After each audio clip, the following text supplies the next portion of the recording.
আপনারা জানেন ইতিমধ্যেই সোশ্যাল মিডিয়ায় ভাইরাল হয়েছে যে ট্রেনে এক বৃদ্ধকে একজন মানুষকে এক মহিলা লাগাতার কষাঘাত করেছে, লাগাতার চড় মেরেছে। হ্যাঁ, সেই নিয়ে আমরা বিস্তারিত ফ্যাক্ট চেকিং করে আপনাদের কাছে তথ্য উত্তোলন করেছিলাম।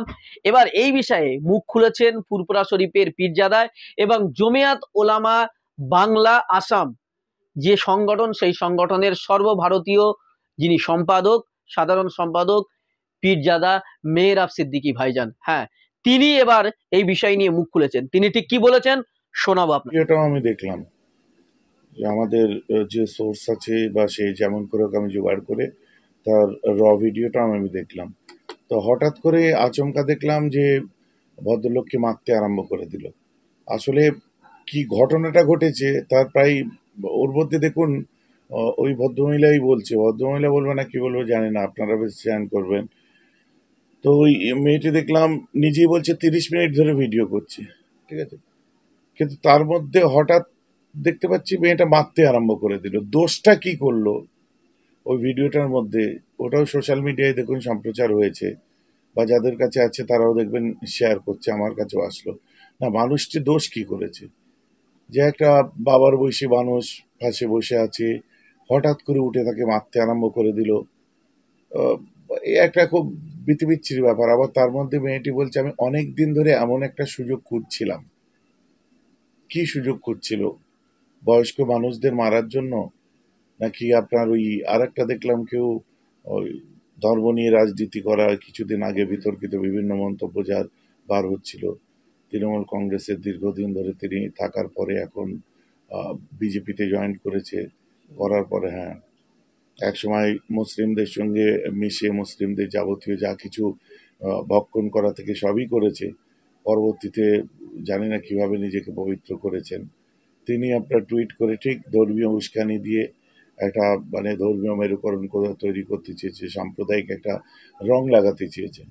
কিন্তু এখানে সব কিছুর ঊর্ধ্বে গিয়ে আমি বলবো একটা বয়স্ক মানুষ পাশে বসে আছে, তার অপরাধটা কি ছিল যে হঠাৎ করে তাকে মারতে আরম্ভ করে দিল?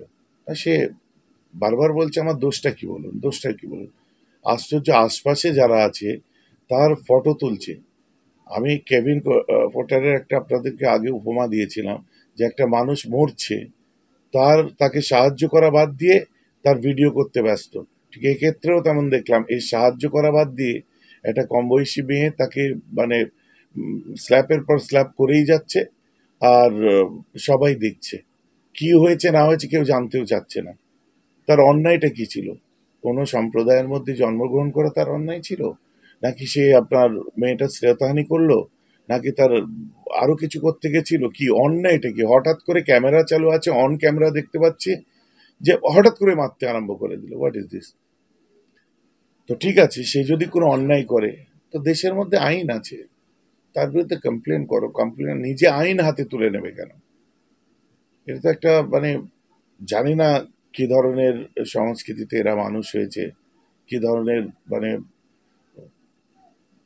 মানে পরওয়ারিশ পেয়েছে, আমার তো খুব সন্দেহ লাগে। আস্তাকের মতো একটি চ্যানেল সে বলছে তার গায়ে হাত দিয়েছে, বুকে হাত দিয়েছে বলছে এরকম কথা। গায়ে হাত দিয়েছে বলছে তার বুকে হাত দিয়েছে।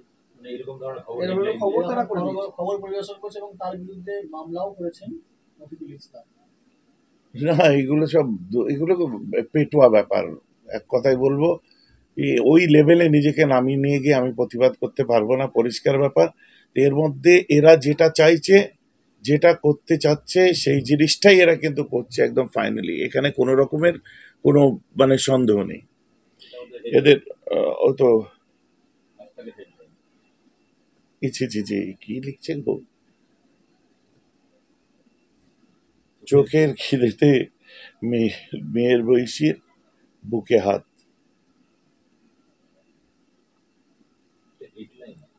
এটা হেডলাইন করেছে। সব থেকে দুঃখের ব্যাপার এটা, চোখের দেখুন মেন স্ট্রিম মিডিয়া বলেন আর যাই বলেন, বিগত দিন থেকে আপনি একটা জিনিস লক্ষ্য করুন তো, এদের যত বড় মিডিয়াগুলো কাজ করছে, অধিকাংশ মিডিয়া দেখুন টার্গেট সবসময় একটা সম্প্রদায়কে।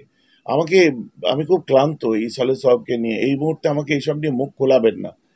এদের একটা নেশা, বিগত দিনে যত সাম্প্রদায়িক লড়াই হয়েছে আপনি দেখুন তো, গণমাধ্যমের ভূমিকা কি ছিল?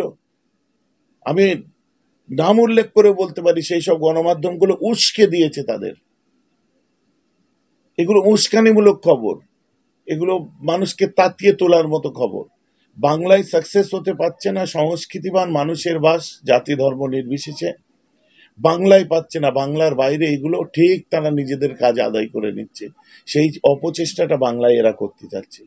আর বাংলায় এই ধরনের দেখুন এরা কোথা থেকে উঠে এসেছে, কি কালচারের আমি জানি না, যে একটা ভাবার বয়সে মানুষকে মারতে আরম্ভ করলো হুটপাট করে। কি অন্যায়, কি আইন আছে, সবকিছু আছে, পক্ষ বিপক্ষ সব রকম মানুষ কথা বলবে, সেটা ব্যাপার নয়। তারপরেও যারা দেখবে, দেখার পরে একটা মানুষকে কথা বলার সুযোগ দিচ্ছে না, এরকম ঘটনা ঘটছে। আবার অনেক ক্ষেত্রে আমরা দেখতে পাচ্ছি যে অন্যান্য রাজ্যেও এমন ঘটছে, মানে বড় বড় ঘটনা ঘটে যাচ্ছে। আপনি লক্ষ্য করুন যেসব মানে মল স্টেশনগুলো হয়েছে, মব লিঞ্চিং যেগুলো হয়েছে, সে যে কোনো ধর্মের হোক, যে মুসলিমরা করুক, নামধারী মুসলিমরা করুক, হিন্দুরা করুক, খ্রিস্টানরা করুক, আমি কোনো সম্প্রদায়ের নাম নিচ্ছে না, যারাই এমন কাজ করছে এগুলো গর্হিত অন্যায়, এগুলো আমি কন্ডেম করি, এগুলো নিন্দনীয় ব্যাপার।